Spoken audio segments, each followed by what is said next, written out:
Bonjour, c'est Évrard. Bienvenue sur ma chaîne. Je vous présente la troisième édition du mensonge de la station spatiale depuis l'île de Minorque aux Baléares. C'est magnifique. J'ai repris les éléments de la vidéo précédente et j'ai rajouté de nouveaux éléments, dont certains qui sont vraiment frappants et qui montrent à quel point il s'agit d'un mensonge. Au passage, je voudrais remercier tous ceux qui prennent le temps d'analyser mes vidéos et de me corriger. C'est grâce à vous que je peux présenter ce travail. Il s'agit bien d'un travail. Je ne suis pas un conspirationniste, je ne suis pas un négationniste, je ne suis pas un complotiste, je ne suis pas contre la science ou contre la technologie. Au contraire, je suis passionné par la science et j'essaie de vous montrer quelles sont les erreurs et les mensonges qu'il peut y avoir dans certains domaines de la science. Si vous êtes d'accord avec moi, c'est bien. Si vous n'êtes pas d'accord avec moi, c'est bien aussi et on peut en discuter parce que la différence enrichit. Je ne cherche pas à vous convaincre, je ne cherche pas à vous imposer mes idées, je ne suis pas un gourou qui détient la vérité. Au contraire, j'essaie de partager l'information sur ce sujet. Parce qu'il y a quand même quelque chose d'assez grave dans le monde en ce moment. J'ai l'impression qu'on ne connaît que la partie émergée de l'iceberg et c'est important qu'on communique entre nous. Pour terminer, je voudrais aussi remercier tous ceux qui prennent le temps de m'envoyer des vidéos, de m'envoyer des informations au niveau de leur blog, au niveau de leur site. C'est comme ça qu'on avance ensemble, c'est en communiquant, en partageant l'information tous ensemble. C'est comme ça qu'on arrivera à ne pas se faire avoir par leurs mensonges. Voilà, j'ai assez parlé et maintenant place à l'information ou plutôt à la réinformation.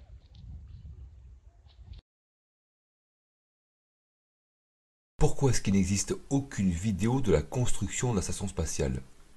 Elle est pourtant composée d'environ 30 éléments, dont certains pesant plusieurs dizaines de tonnes et qui ont été chacun menés avec des vaisseaux cargo. Si une telle installation existait vraiment, ce serait une spectaculaire démonstration d'ingénierie, une véritable prouesse technologique qui demande des opérations extrêmement précises et complexes. Pourtant, habituellement, n'importe quelle construction ayant un haut niveau de technicité est filmée ou photographiée à chaque étape. Mais vous ne trouverez que quelques images floues, peu lumineuses et ne durant que quelques secondes. Pourquoi ces images sont aussi peu nettes? En général, quand il y a du flou, c'est pour cacher quelque chose. On aurait aimé voir par exemple l'installation des premiers modules en 1998. Il n'y a rien. On aurait aimé voir l'installation complète d'un de ces modules, depuis le moment où il arrive jusqu'à qu'il soit en place. Mais vous ne trouverez aucune vidéo du montage entier, aucune. Ça dure trop longtemps. Mais pourtant, ils nous montrent régulièrement des vidéos durant plus de 6 heures des astronautes en sortie extraviculaire. La NASA aurait pu nous faire un timelapse du montage, comme ils le font souvent. Mais non, on ne trouve que quelques passages de quelques secondes et avec une qualité très médiocre. Alors qu'on a des vidéos en haute définition d'astronautes se lavant les dents, se faisant un sandwich, jouant du pipeau. Mais rien montrant l'intégrale de l'installation d'un module sur la station spatiale.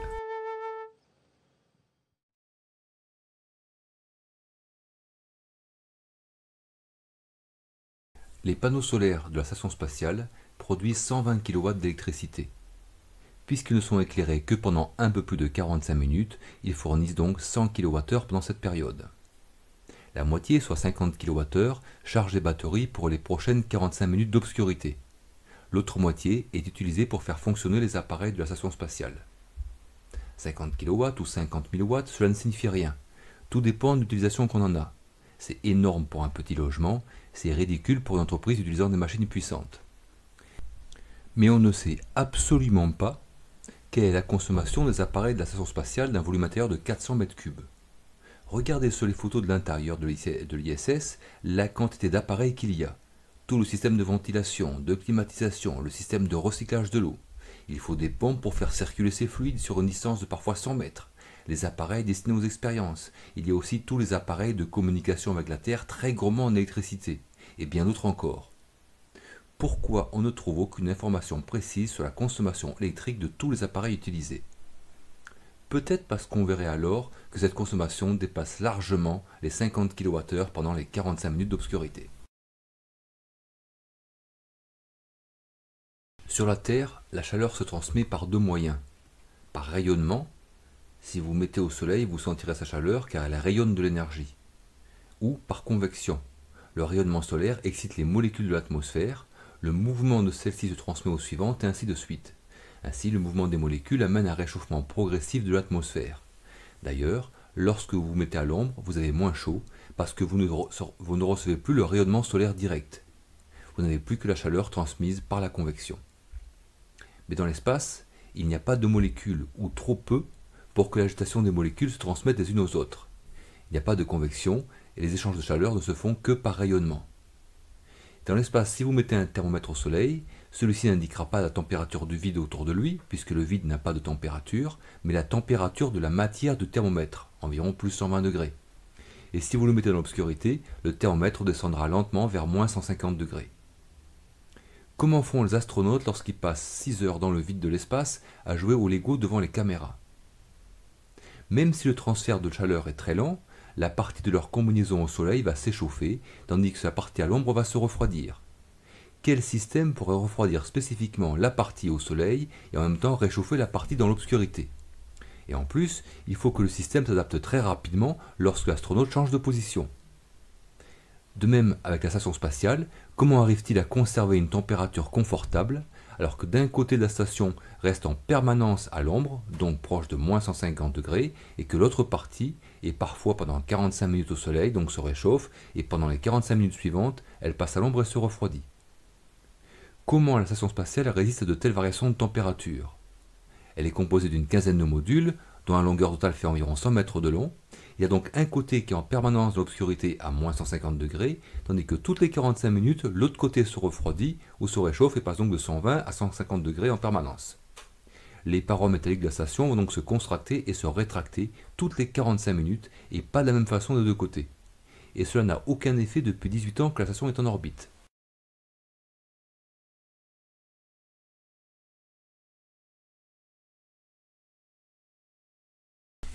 Lors de la spectaculaire éclipse de soleil du 21 août 2017 aux États-Unis, les astronautes prétendent avoir photographié l'événement. Mais pourquoi l'image est d'aussi mauvaise qualité? D'habitude, ils nous montrent des images en haute définition depuis là-haut. Comparez ces images de la Terre prises soi-disant depuis la station spatiale avec des images d'éclipse prises aussi depuis la station spatiale. Pourquoi est-ce que les images d'éclipse solaire sont-elles aussi mauvaises alors que les images de la Terre sont magnifiques?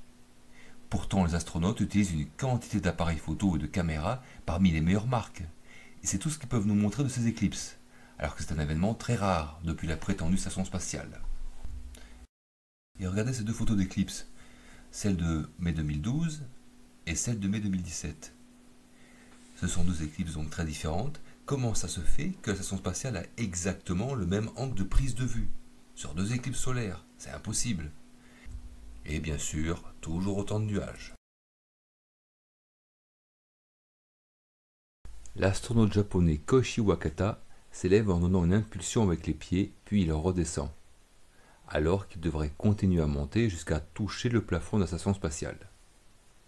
Pour qu'il redescende, il faudrait qu'il soit retenu par quelque chose. Or, sur cette vidéo, le seul point de contact qu'il a, c'est le bout de sa chaussette. C'est pas suffisant pour le faire redescendre. Certains m'ont répondu que la pesanteur n'est pas totale, qu'il y aura une microgravité. C'est pour cela que l'astronaute redescend.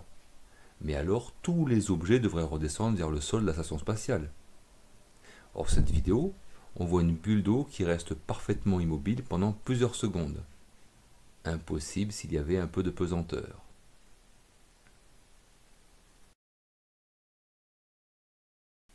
Ou dans cette séquence, on voit bien que l'œuf relâché ne redescend pas. Impossible encore s'il restait un peu de pesanteur.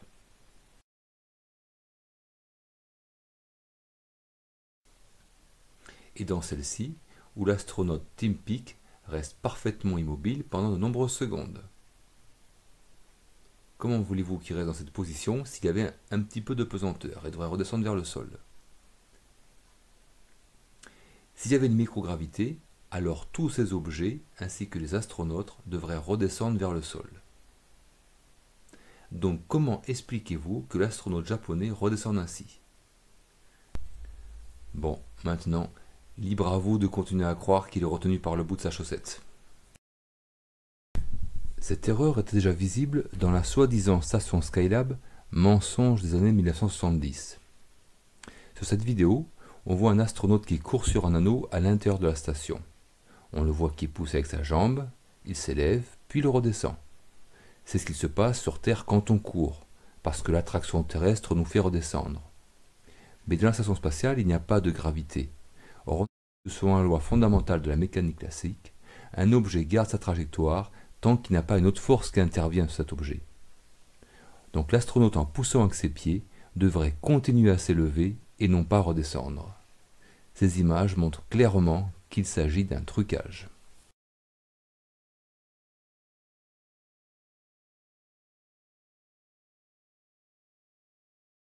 Lorsque la fusée emmène les astronautes vers la station spatiale, on les voit consulter un manuel d'instructions. Mais pourquoi faire? Puisqu'ils ne peuvent absolument pas intervenir eux-mêmes sur la trajectoire de la fusée. C'est beaucoup trop complexe, il y a beaucoup trop de paramètres qui interviennent. C'est un système de guidage dans la fusée qui détermine sa position à partir d'accéléromètres des gyromètres couplés à des ordinateurs de bord. Si la trajectoire réelle de la fusée n'est pas bonne, le système de pilotage de bord modifie cette trajectoire en agissant sur l'orientation des moteurs fusée, sur la poussée de ceux-ci et sur le temps de combustion. Ce ne sont pas les astronautes qui le font. Donc qu'est-ce qu'ils regardent dans leur manuel? Pourquoi sur la vidéo on les voit appuyer frénétiquement sur des boutons? Ils sont ridicules. Et regardez aussi, à côté d'astronautes, la quantité étonnante de manuels d'instruction qu'il y a. Pourquoi faire? Ça donne un air plus sérieux. Lors de sa première conférence dès l'arrivée dans la station spatiale, Thomas Pesquet explique que pendant les 50 heures du voyage depuis le décollage de la Terre, on a eu beaucoup de boulot. Non, c'est passé super vite, on a eu beaucoup de boulot, on a aussi pas mal dormi parce qu'on était fatigués et puis tout s'enchaîne. Mais quel travail! Puisqu'on a vu qu'ils ne peuvent absolument pas intervenir sur la trajectoire de la fusée, sauf peut-être dans les dernières minutes, lorsqu'il faut arrimer le vaisseau cargo à la station. Et surtout, quel travail d'appuyer sur des boutons en étant assis dans un fauteuil. Peut-être qu'il devrait essayer d'utiliser un marteau-piqueur pendant 50 heures pour savoir ce que c'est le travail. En mai 2013, une fuite d'un radiateur laisse échapper des gouttes d'ammoniac dans le vide. Mais un liquide dans le vide se met immédiatement à bouillir, se transforme en gaz et s'évapore. On voit bien qu'une expérience qui est assez connue. On met de l'eau dans un verre qui est à température ambiante. Ensuite, on va placer ce verre sous une cloche qu'on va rendre hermétique. Puis, on va faire le vide progressivement dans cette cloche. Et on va voir que petit à petit, le liquide qui est dans le verre, l'eau en fait, va se mettre à bouillir, en fait, va se vaporiser.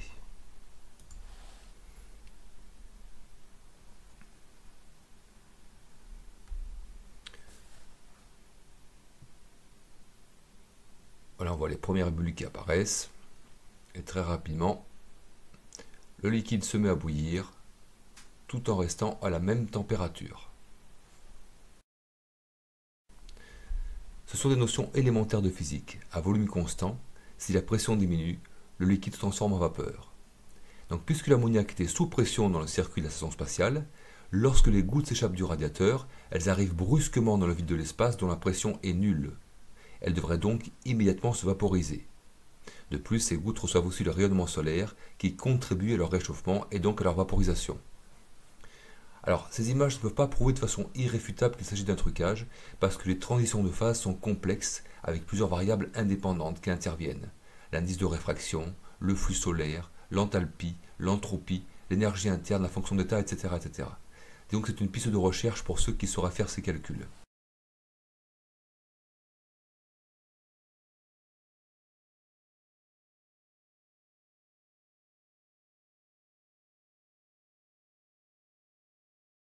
L'astronaute Frank DeWine explique que l'eau est très dangereuse à bord parce qu'il y a beaucoup d'électricité et qu'il faut faire très attention à ne pas en renverser.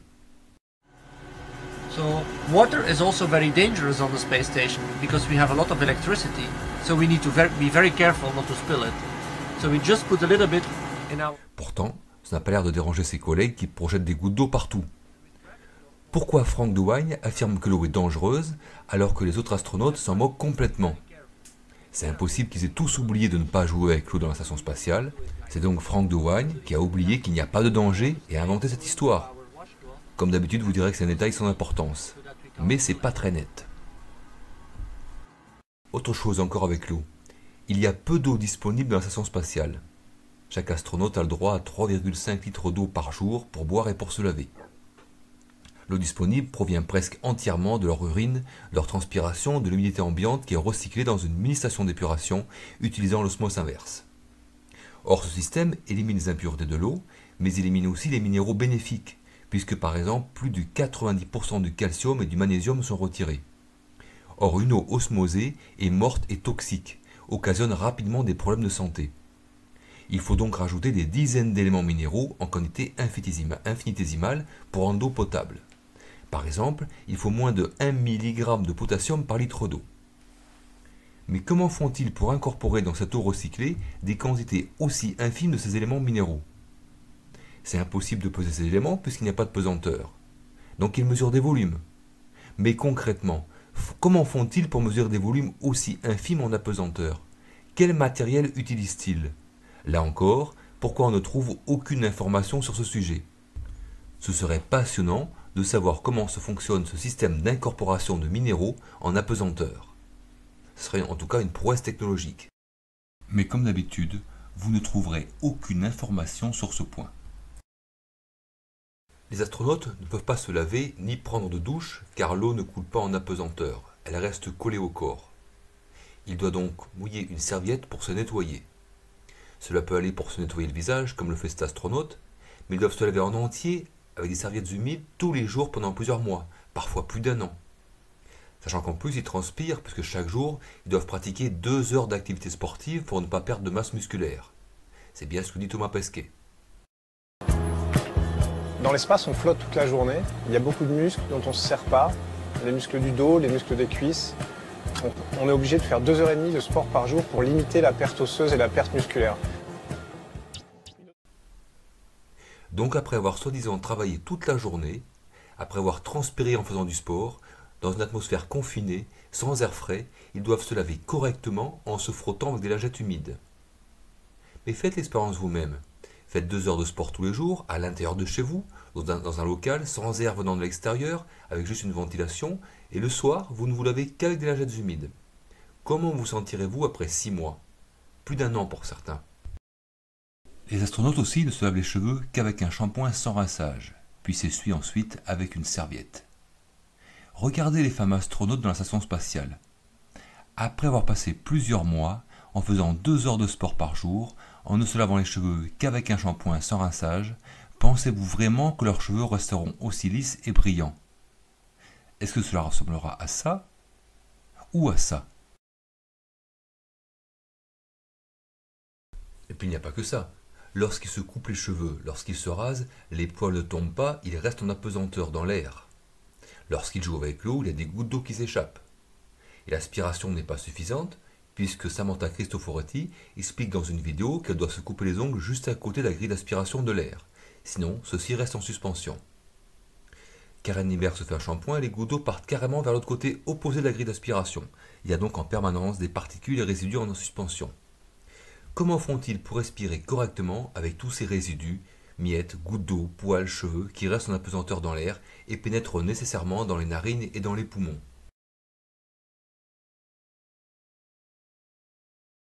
Pour terminer, un autre élément qui est étonnant, c'est que le corps humain n'est absolument pas adapté à un environnement sans apesanteur. Il n'est pas fait pour ça. Il ne s'agit pas que de la circulation sanguine, mais aussi de tous les organes faits pour fonctionner avec la gravité terrestre. Les mécanismes du corps seraient complètement bouleversés et cela mènerait de graves dysfonctionnements, parce que le corps humain n'a aucune aptitude pour fonctionner ainsi. Par exemple, la digestion en apesanteur est impossible.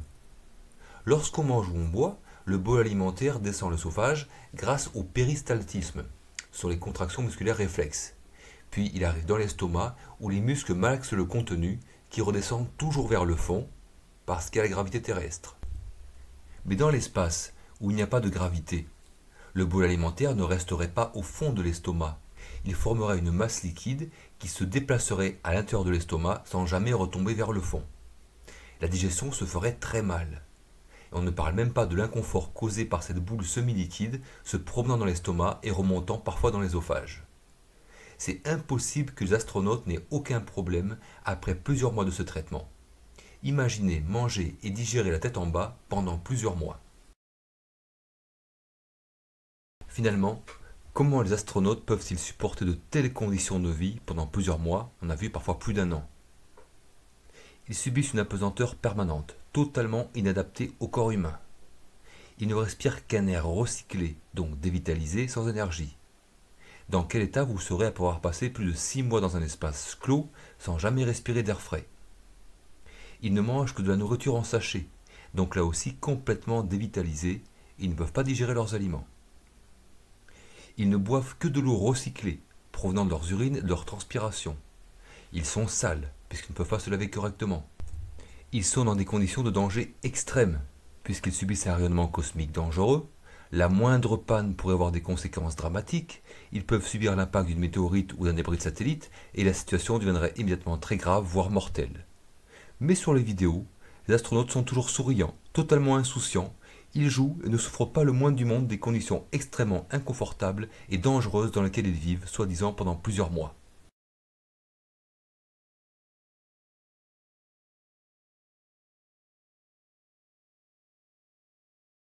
Pour terminer, j'ai décrypté que quelques-unes des anomalies. Mais observez bien, et vous verrez qu'il y en a encore beaucoup d'autres.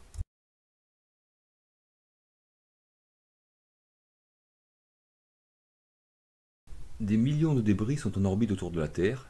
Ils proviennent des restes de lancements de fusées ou de collisions entre satellites. La position des débris les plus volumineux sont connus et la NASA prétend modifier la trajectoire de la station spatiale pour les éviter. Mais il existe des dizaines de millions de débris ne faisant que quelques centimètres de diamètre et qui ne sont donc pas répertoriés.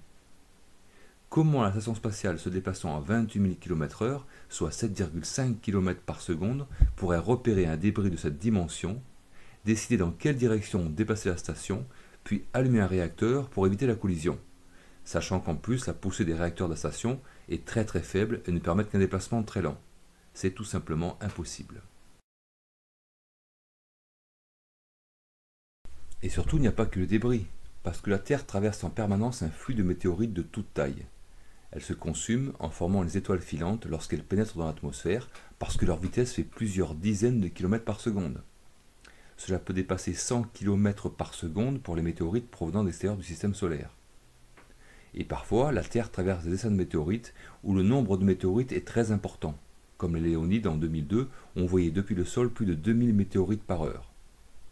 Or, l'impact d'une météorite pesant 1 gramme, soit de la taille d'un grain de sable, et avec une vitesse de 30 km par seconde, a la même énergie qu'une Renault Twingo lancée à 120 km/h.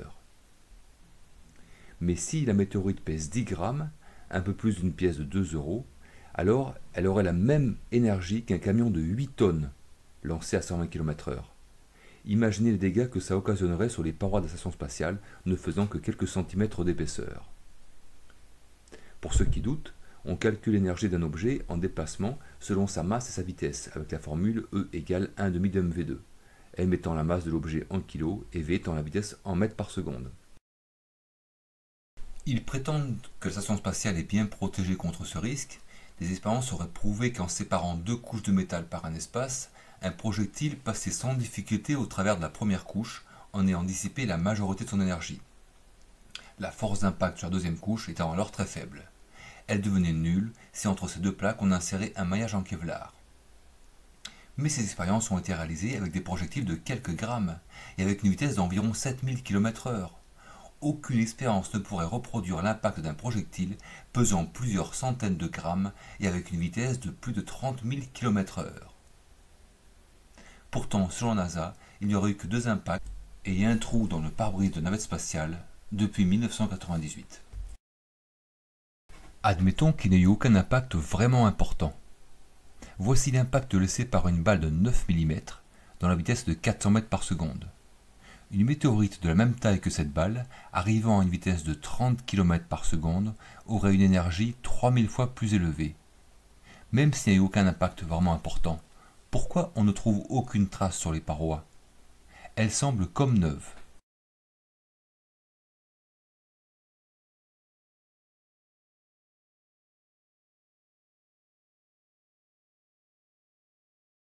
Il est vrai aussi que le risque d'être percuté par une météorite est très faible.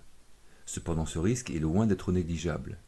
Et si la station spatiale est bien protégée, que penser de nos comédiens de l'espace lorsqu'ils sont en sortie extravéhiculaire pendant plus de 6 heures hors de la station à visser quelques boulons?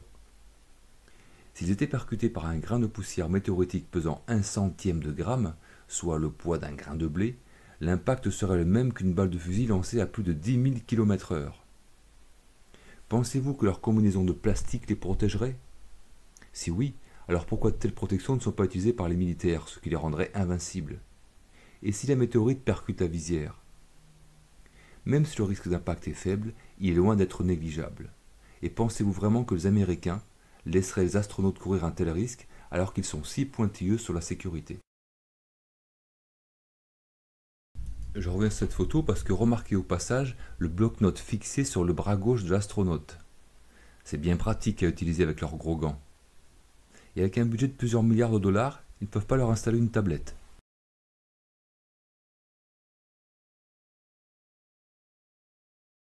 L'espace est parcouru en permanence par un rayonnement cosmique provenant du Soleil, d'étoiles ayant explosé ou de quasars.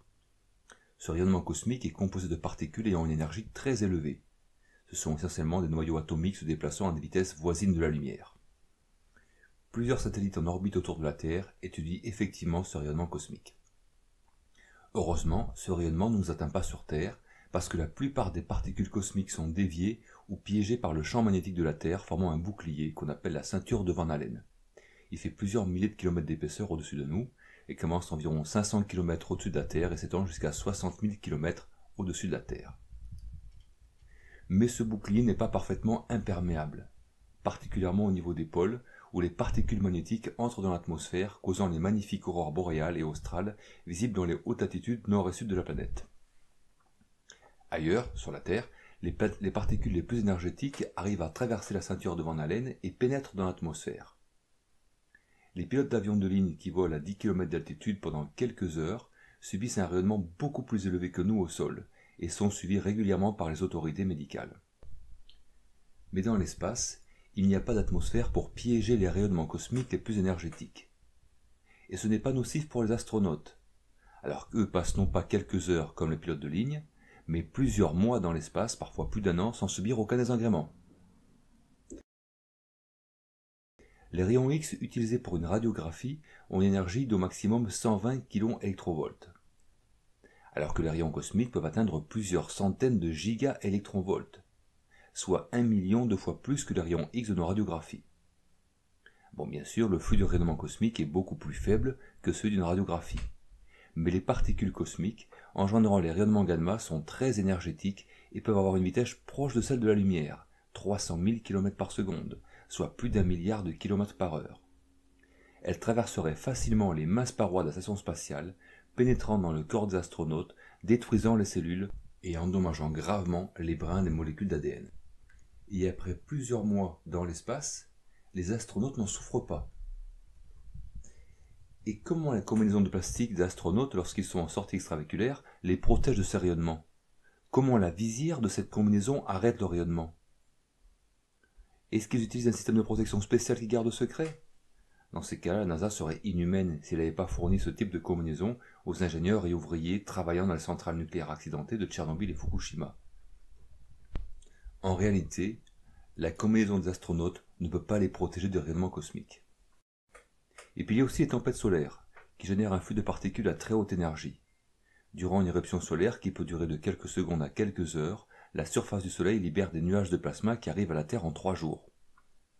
Bien que la Terre soit protégée par son atmosphère et son bouclier magnétique, cela peut perturber sérieusement les communications téléphoniques au sol, endommager gravement les réseaux électriques comme au Canada en 1989.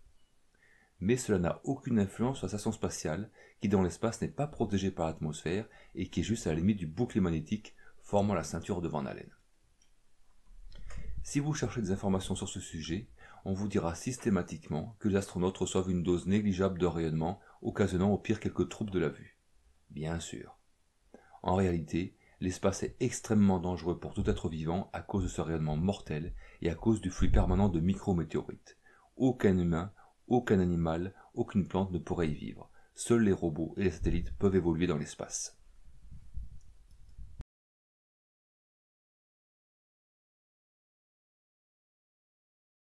Pour revenir sur Terre, les astronautes entrent dans le vaisseau de retour Soyouz, qui est fermé hermétiquement. Puis le vaisseau est lentement écarté de la station spatiale. Il est encore à 415 km d'altitude, sa vitesse est de 28 000 km/h, comme la station spatiale. Pendant 3 heures, il fera un peu plus de 2 révolutions autour de la Terre, où il descendra progressivement jusqu'à une altitude d'environ 120 km. Alors il sera séparé en 3 parties, les astronautes étant dans la partie centrale, les 2 autres parties se consumeront dans l'atmosphère. Une impulsion négative a été donnée au module pour le ralentir et le faire descendre vers la Terre. À ce moment, il va plonger dans l'atmosphère terrestre et atterrira 15 minutes plus tard dans les steppes du Kazakhstan. Ça, c'est ce qu'on nous raconte. Dans la vérité, tout ceci est impossible. D'après la NASA, il faut que le module de descente pénètre dans l'atmosphère avec un angle très précis. S'il entre avec un angle trop vertical, il prendra trop de vitesse, cela augmentera trop sa température et il se consumera dans l'atmosphère. Mais s'il entre avec un angle trop horizontal, il rebondira sur l'atmosphère et ira se perdre dans l'espace. Comme lorsque vous envoyez un caillou plat sur l'eau avec un angle proche de l'horizontale, celui-ci rebondira lorsqu'il rencontre l'eau qui est beaucoup plus dense que l'air. Mais un engin tombant de l'espace ne rencontre pas brusquement une surface beaucoup plus dense, comme l'interface entre l'air et l'eau, parce qu'il n'y a pas une limite précise entre le vide de l'espace et l'atmosphère, puisque depuis ce vide absolu, l'air devient très progressivement de plus en plus dense. Donc comment un engin de 3 tonnes, soit la masse d'un camion, pénétrant dans l'atmosphère à la vitesse de 28 000 km/h, pourrait rebondir sur un air qui est presque inexistant? En réalité, si le module de retour pénétrait avec un angle trop horizontal, il s'enfoncerait dans l'atmosphère et non pas rebondirait comme un caillou ricoche sur l'eau. Et oui, si la NASA raconte ceci, c'est pour ajouter un côté un peu dramatique à leur histoire, pour la rendre plus véridique, comme tout film de science-fiction.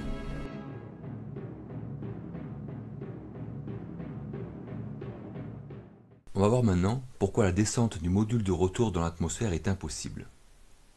Tout objet en chute libre tombe en tourbillonnant. Cela commence par une autorotation qui se transforme ensuite en une chute chaotique. Il n'y a qu'un objet en forme d'œuf parfaite qui reste stable. Les parachutistes connaissent ce danger et doivent suivre une procédure très précise pour reprendre le contrôle. Sinon, les mouvements deviendront si brutaux qu'ils perdront connaissance et ne pourront plus ouvrir leur parachute. Dans cette vidéo, on voit un parachutiste qui part en autorotation pendant 2 ou 3 secondes. Il est à une altitude de 6 km, à une vitesse d'environ 200 km/h, et surtout, il peut agir sur sa position pour reprendre une trajectoire normale. Comment un engin n'ayant aucune possibilité de redresser sa trajectoire pourrait rester stable, alors qu'il tombe depuis une altitude de 120 km à la vitesse de 28 000 km/h et avec une forme aussi peu aérodynamique? En fait, dès qu'apparaîtra un infime couple de rotation, cela induira immédiatement et mécaniquement une augmentation exponentielle de cette rotation et la trajectoire deviendra très rapidement chaotique. Le module de retour tomberait en tourbillonnant tellement violemment que les astronautes seraient tués à l'intérieur. Ceux qui ont fait du parachutisme seront d'accord. Rien à voir avec cette vidéo où on voit les astronautes tranquillement assis à attendre que cela se passe alors qu'ils tombent à une vitesse de 28 000 km/h. Remarquez aussi les stries obliques sur le module, pour montrer les traces de friction de l'air, comme si cet engin était tombé en gardant sagement le même angle pendant les 15 minutes de chute libre vers le sol. C'est ça, oui. Et pendant cette phase de descente, on voit les astronautes consulter un carnet de bord, ce qui est encore une fois ridicule, puisqu'ils ne peuvent absolument rien faire à ce moment, l'engin tombant à plus de 7 km par seconde vers la Terre et n'ayant aucun moyen de contrôle. Ou alors ils passent le temps. C'est tellement ennuyeux ces retours de l'espace. Et comment font-ils pour ralentir cet engin pesant 3 tonnes? Lorsqu'il rentre dans l'atmosphère, sa vitesse est de 28 000 km/h. Lorsqu'il ouvre son parachute 15 minutes plus tard, sa vitesse n'est plus de 400 km/h. Selon la NASA, un plasma se formerait en haute altitude, ce qui diminuerait progressivement sa vitesse. Mais pourquoi un plasma, c'est un gaz ionisé, pourrait ralentir un objet de plusieurs tonnes tombant à une vitesse de 28 000 km/h? En fait, il n'y a aucune raison que cet engin de 3 tonnes ralentisse en entrant dans l'atmosphère à une telle vitesse. Au contraire, puisqu'au début de sa rentrée, l'air est très peu dense, sa vitesse va accélérer et il ira se cracher au sol quelques secondes plus tard. Heureusement, dans une vidéo, on nous explique qu'une impulsion est donnée pour tourner sur lui-même et pour surfer sur l'atmosphère comme un surfeur sur une vague. Ben voyons. Comment le module de retour a résisté à l'échauffement causé par les frictions avec l'atmosphère? L'avion-fusée expérimental X-15 avait son bord d'attaque à une température de 1300 degrés, alors qu'il avait une vitesse de seulement 7000 km/h. Et cette température causa des dégâts tellement importants que l'avion s'est posé en catastrophe et n'a plus jamais volé ensuite. Il ne s'agissait qu'une vitesse de 7000 km/h. Là, le module de retour descend à une vitesse de 28 000 km/h. À combien est montée la température? La NASA nous dit qu'ils ont utilisé un bouclier thermique très performant dont la composition est gardée secrète. Ce bouclier serait fait d'une résine spéciale qui, en fondant avec la chaleur, se détacherait avec la capsule. Admettons, mais on a vu les stries montrant que le Soyouz tombait vers le sol avec une légère inclinaison. Donc, les parois ont été exposées aux forces de friction avec l'air et sans bouclier thermique, elles seront rapidement consumées, comme les deux autres parties du vaisseau initial Soyouz et comme les météorites qui se consument en une fraction de seconde formant les étoiles filantes. On appréciera aussi sur la vidéo le regard ravi de l'astronaute regardant par le hublot alors qu'il tombe vers la Terre à 28 000 km/h et que derrière le verre, la température dépasse plusieurs milliers de degrés. Et toujours le manuel de bord à la main. Ça doit être pour savoir comment augmenter la clim. Voici une vidéo du retour de Thomas Pesquet le 2 juin 2017, prise depuis l'intérieur du Soyouz. Et c'est lui qui commente. De la rentrée atmosphérique où là vraiment on freine, ça échauffe la capsule et le bouclier thermique et là c'est vraiment feu d'artifice parce que sur les hublots on voit des étincelles passer, des flammes de tous les côtés. Bla bla bla. Il n'y a rien qui vous choque. On aurait bien aimé voir ce qui se passe à travers le hublot avant ce moment, lorsque le module entre dans l'atmosphère. Il nous montre des centaines de vidéos où les astronautes se lavent les dents, les cheveux, jouent avec de l'eau, jouent de la guitare, font des conférences, et ces vidéos durant parfois 1 heure, 6 heures dans le cas des sorties extravéhiculaires. Mais là, il ne nous montre que quelques secondes sur les 15 minutes de la rentrée dans l'atmosphère. Pourtant, ça aurait été passionnant à voir, puisqu'il n'existe aucune image du retour vers la Terre, vue depuis l'intérieur du module, alors qu'il y aura eu près de 140 retours depuis la station spatiale. Et aussi, pourquoi est-ce qu'ils n'ont pas mis le son? Pourtant, la rentrée dans l'atmosphère à une telle vitesse doit faire un bruit terrible. D'ailleurs, l'astronaute Paolo Nespoli disait que cela faisait le bruit de quelqu'un qui frapperait avec un marteau. Dans la seule autre vidéo d'un prédent du retour, ils nous ont mis une musique de supermarché.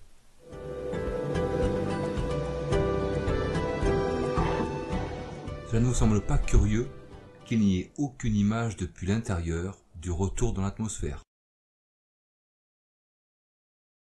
Les techniciens savent exactement à la seconde près quand et à quel endroit la capsule Soyouz va entrer dans l'atmosphère, puisque dès qu'elle atterrit, des hélicoptères, des camions, des véhicules tout-terrain arrivent presque immédiatement. Mais pourquoi personne n'a filmé la rentrée atmosphérique? Ça doit être spectaculaire de voir un engin arriver depuis l'espace à une vitesse de 28 000 km/h. De plus, il n'existe aucune image d'un engin se déplaçant à une telle vitesse. N'importe lequel des astronomes amateurs disposant d'un télescope et d'un système de suivi pourrait filmer ce retour, comme ils savent filmer la prétendue station spatiale dans le ciel.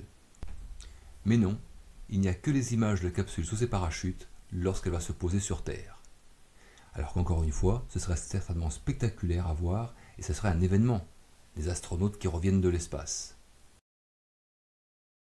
Le soi-disant module de retour a été en fait chargé discrètement à bord d'un avion, puis a été largué en altitude, comme on sait très bien le faire en larguant des tanks de plusieurs tonnes depuis un avion.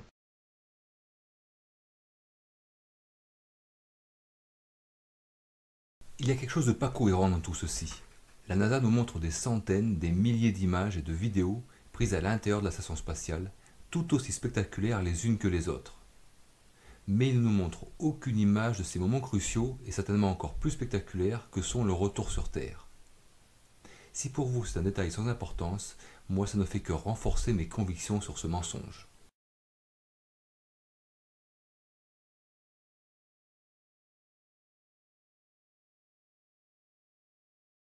Certains me disent que pourtant on voit passer la station spatiale dans le ciel.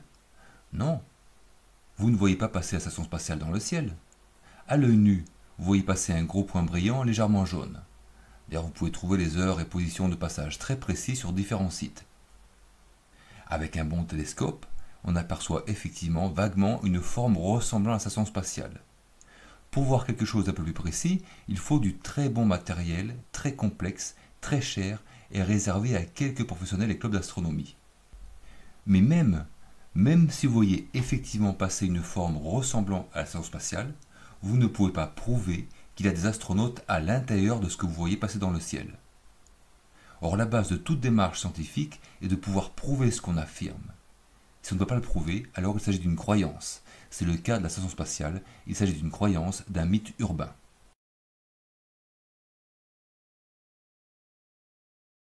Ce que vous voyez passer dans le ciel est bien réel, mais ce n'est ni la station spatiale, ni un satellite, parce que là aussi on trouve des anomalies, voire des incohérences flagrantes. Par exemple, on peut voir des images soi-disant en direct depuis la Terre, prises soi-disant depuis la station spatiale. De nombreux sites proposent ces directs, avec en plus la trajectoire de la station. Mais pourquoi l'image est d'aussi mauvaise qualité? Admettons qu'il soit limité par la bande passante. Pourquoi alors la zone de la Terre qui est filmée ne représente qu'une toute petite partie de l'image? Et ce n'est pas tout. Toutes les 45 minutes, la station survole soit des zones où la nuit commence, soit des zones où le jour se lève. Et lorsque la station survole une région qui entre dans la nuit, pourquoi on ne voit jamais s'allumer les lumières des grandes villes? Et inversement, pourquoi est-ce qu'on ne voit jamais la lumière des grandes villes s'éteindre lorsque la station survole une région où le jour se lève? Jamais. Vous trouverez des images en différé, des timelapses, mais aucune image en direct des villes qui s'allument ou qui s'éteignent, alors que ça devrait être très visible, même avec une image en basse résolution. La station spatiale survole la France plusieurs fois par jour et presque tous les jours. Ce truc passant dans le ciel n'est pas toujours visible parce que soit il n'est pas éclairé par le soleil au moment du passage, soit parce que c'est en plein jour. Mais pourquoi il n'existe aucune vidéo nous montrant le sol de la France depuis la station spatiale? Vraiment aucune. Pourtant, notre astronaute national Thomas Pesquet nous a envoyé une quantité de photos de très haute qualité en haute résolution, mais aucune vidéo. S'il pouvait faire des photos d'une telle qualité, pourquoi il n'aurait pas fait de vidéo alors qu'il passait plusieurs fois par jour au-dessus de la France? La réponse est simple, c'est parce que ce sont des satellites ou des avions stratosphériques qui prennent ces photos. Et s'il réalisait des films, on verrait bien que leur trajectoire ne correspond pas du tout à celle de la station spatiale. C'est tout. On le prouve facilement avec ce qui suit. L'orbite de la station spatiale fait un angle de 51,6 degrés avec l'équateur. Et cet angle ne change jamais, l'orbite reste donc toujours la même. On va voir sur cette vidéo que la station spatiale survole le Sri Lanka, puis l'Inde, en direction du nord-ouest. On repasse la vidéo. J'ai matérialisé avec un trait noir la trajectoire de la station spatiale selon cette vidéo, et vous voyez que selon le plan en bas à droite, ça ne correspond absolument pas à l'orbite que devrait avoir la station spatiale. C'est impossible que la station spatiale suive cette trajectoire dans un sens ou dans l'autre. Même chose avec cette vidéo, on voit la station spatiale qui remonte le golfe Persique, Détroit d'Ormuz, Qatar et la République d'Oman. On revoit la vidéo au ralenti. La vidéo avec un trait noir, donc je matérialisais la trajectoire de la station spatiale selon cette vidéo, selon les images de la NASA. Et on voit que ça ne correspond absolument pas à la trajectoire que devrait avoir la station spatiale dans un sens ou dans l'autre. Une telle trajectoire est absolument impossible.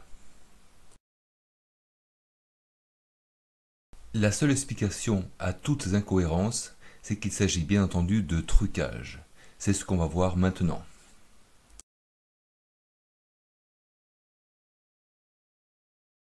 Mais comment font-ils tous ces trucages? Comment font-ils pour nous montrer des astronautes en apesanteur? En fait, plusieurs techniques très évoluées sont employées. Il y a d'abord la CGI, ce sont les images générées par ordinateur, réalisées avec d'énormes machines ayant une telle capacité de calcul qu'en comparaison, nos meilleurs ordinateurs domestiques ressemblent à des calculettes d'écoliers. On voit un exemple de ce qui se fait déjà dans le public avec le film Gravity, où les acteurs donnent l'impression d'être en apesanteur.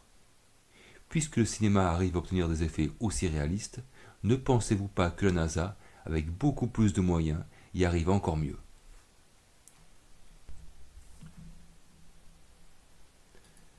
Certaines séquences sont tournées dans des avions en apesanteur.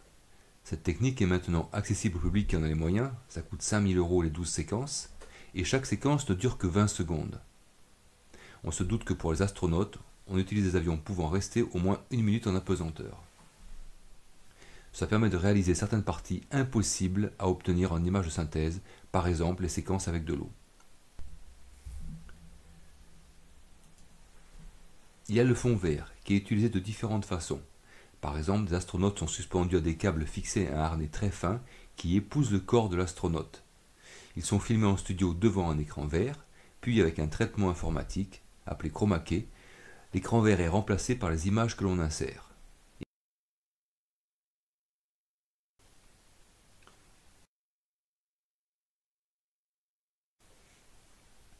Déjà dans les années 1980, l'illusionniste David Copperfield donnait l'impression de voler au-dessus de la scène. Le spectacle était étonnant parce qu'on ne savait pas comment il faisait.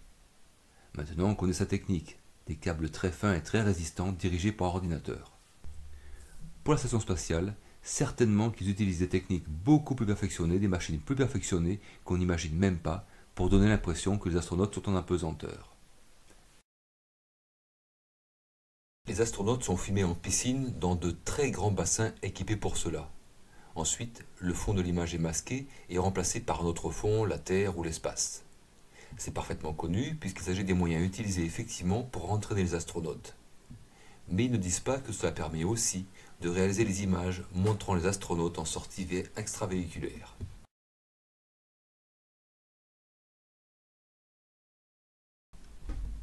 Sur les vidéos suivantes, il y a clairement des images montrant que le tournage a été effectué en piscine. Tout corps persévère dans l'état de repos ou de mouvement uniforme en ligne droite dans lequel il se trouve, à moins que quelque force n'agisse sur lui et ne le contraigne à changer d'état. C'est la première loi fondamentale de la mécanique énoncée par Newton. Cela signifie que si aucune force extérieure n'agit sur un objet qui se déplace, sa trajectoire continuera en ligne droite et à la même vitesse. Pourtant dans cette vidéo, on voit un objet volant qui change sans cesse de trajectoire alors qu'il devrait obligatoirement aller en ligne droite sans changer de direction. Il y a donc une force extérieure qui rend la trajectoire de cet objet aussi erratique, ce qui est absolument impossible dans l'espace puisqu'il n'y a pas d'atmosphère. Il devrait aller tout droit.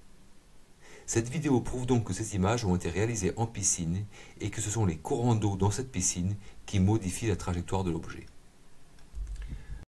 On peut le voir aussi sur cet autre exemple. C'est une bulle d'air qui semble sortir du scaphandre d'un astronaute chinois. Ce ne peut pas être un débris qui s'écarterait de l'astronaute puisque cet objet accélère. On a vu que selon la loi fondamentale de la mécanique classique, tout objet va en ligne droite et garde la même vitesse tant qu'une force extérieure n'agit pas sur lui. Il s'agit donc bien d'une bulle d'air qui remonte à la surface en accélérant. On le voit très nettement sur cette vidéo. Toute la réussite de cette fraude repose sur la qualité des photos et vidéos montrant des astronautes en apesanteur. Sans ces images, cette escroquerie ne serait pas crédible, ainsi que les voyages vers la Lune et autres soi-disant missions interplanétaires. Mais en étant observateur, on trouve sans cesse des anomalies, des incohérences, parce que le mensonge finit toujours par se savoir. Cette station spatiale ne sert à rien. Quelles avancées technologiques a-t-il eu depuis ce prétendu laboratoire spatial? Aucune technologie nouvelle n'a été inventée dans cette station spatiale. On a inventé et développé des technologies sur Terre, puis elles ont été utilisées pour cette escroquerie. Mais rien n'a été inventé ou découvert dans cette station qui a été ensuite suivi d'un développement industriel. On nous parle de médicaments produits en apesanteur, mais il n'existe aucun médicament produit dans cette station qui soit utilisé pour soigner. On nous parle de produits réalisés en apesanteur, ayant des caractéristiques spéciales. Et après, quel intérêt puisque le coût du kilo dans l'espace, plus de 20 000 € par kilo, rend prohibitif toute production industrielle. On peut lire dans un article de la Cité des sciences de l'industrie, l'espoir caressé au début de l'ISS de la fabrication de médicaments et matériaux nouveaux, semi-conducteurs notamment, grâce aux recherches en microgravité, ne s'est nullement concrétisé. Si bien que les industriels n'ont jamais investi de manière significative dans ces deux secteurs qui paraissaient pourtant les plus prometteurs. Regardez la liste des expériences menées soi-disant dans la station spatiale. Vous découvrirez que c'est du vent, de belles phrases avec un vernis scientifique, mais rien de concret. Par exemple, il y a une expérience visant à obtenir des plantes qui pourraient facilement peupler une autre planète, ainsi que favoriser la reforestation sur Terre et qui permettrait une meilleure qualité de l'air. Pensez-vous vraiment qu'on pourrait peupler une autre planète avec des arbres qu'on aurait inventés dans la station spatiale? C'est franchement n'importe quoi. Est-ce qu'il n'y a pas des problèmes plus importants sur Terre, que de vouloir planter des arbres sur une autre planète. L'autre raison serait que la station spatiale est un laboratoire scientifique pour tester les technologies nécessaires à la conquête de l'espace, installer des colonies sur la Lune ou sur Mars. Admettons que cette station spatiale existe, sachant qu'elle coûte plus de 10 milliards par an, et elle n'est qu'à 400 km de la Terre. Combien cela coûterait pour envoyer plusieurs astronautes sur la Lune, 1000 fois plus loin, à 400 000 km de la Terre? Et sur Mars, à 80 millions de kilomètres de la Terre? Et surtout, pourquoi faire? Est-ce que cet argent ne pourrait pas être beaucoup mieux utilisé sur Terre? Est-ce qu'il n'y a pas des problèmes beaucoup plus importants et plus urgents sur Terre que d'aller se promener sur Mars ou sur la Lune? On nous répond que l'ISS ne coûte rien aujourd'hui à la France, que 90 millions d'euros par an, soit à peine 2 euros par personne active. Mais ce n'est pas une raison. Ne pensez-vous pas que cet argent pourrait être beaucoup mieux utilisé? Combien de laboratoires aimeraient avoir seulement 1 millième, soit 10 millions d'euros, du budget annuel de la station spatiale pour effectuer leurs recherches? Il y a des centaines de millions de personnes victimes de maladies qui pourraient être mieux soignées si on avait effectué plus de recherches. Il y a 1,7 milliard de personnes qui n'ont pas d'électricité et qui pourraient avoir des panneaux solaires ou autres systèmes alternatifs. Pendant ce temps-là, Thomas Pesquet, notre clown national, ou bien ici Chris Hadfield, gagne 9 000 € par mois à faire de belles vidéos où il nous montre comment se brosser les dents en apesanteur. Si la recherche scientifique en apesanteur est vraiment importante, alors pourquoi ne pas conduire des expériences de manière automatisée lors de vols suborbitaux ou dans des satellites équipés pour cela? Cela coûterait infiniment moins cher que ces dizaines de millions de dollars détournés pour cette escroquerie. Pourquoi ce mensonge? Parce que c'est une escroquerie qui rapporte énormément d'argent. Le budget de la station spatiale est de 10 milliards de dollars par an, sans doute beaucoup plus, dont la majeure partie provient de l'argent de l'État pour les agences spatiales. Et il s'agit de notre argent, l'argent provenant des impôts qu'on paye, parce qu'il n'y a pas que la NASA aux États-Unis, il y a aussi l'agence spatiale européenne ESA, l'agence spatiale russe Roscosmos, et aussi l'agence spatiale chinoise. La majeure partie de ce budget est destinée à financer tout le matériel, les lancements de fusées et le personnel. Il n'y a pas d'étournement de fonds, ce serait trop risqué. Mais cette escroquerie génère toute une économie inutile qui donne des revenus confortables à beaucoup de monde. Économie inutile parce qu'elle ne participe pas à la vie de notre société. Comment se fait-il que jamais personne n'aurait révélé cette escroquerie? Des dizaines de milliers de personnes travaillent plus ou moins directement sur ces missions. Plus de 500 astronautes seraient soi-disant allés dans l'espace. En fait, le mensonge est partout. Les enfants, les adultes, les politiciens au plus haut poste de l'État, les dirigeants d'entreprise mentent. Même certains animaux mentent. Et il n'y aurait aucun menteur parmi les ingénieurs et les scientifiques.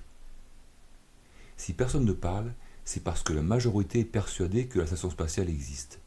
Pour eux, les astronautes sont des héros des temps modernes, précurseurs de futures missions spatiales interplanétaires. Pour eux aussi, tout ce qu'on voit et dit à la télévision ou à la radio est vrai. Ils n'ont aucun esprit critique.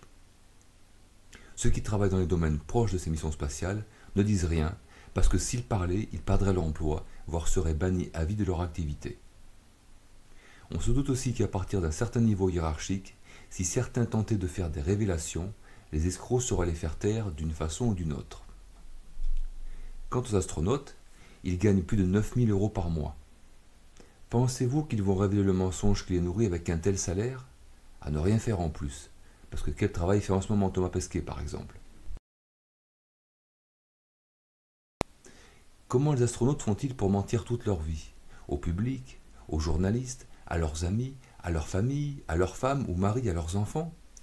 En fait, il est fort possible qu'ils aient subi une intense programmation mentale, aidée par quelques cachets, afin de les rendre plus dociles, voire soumis.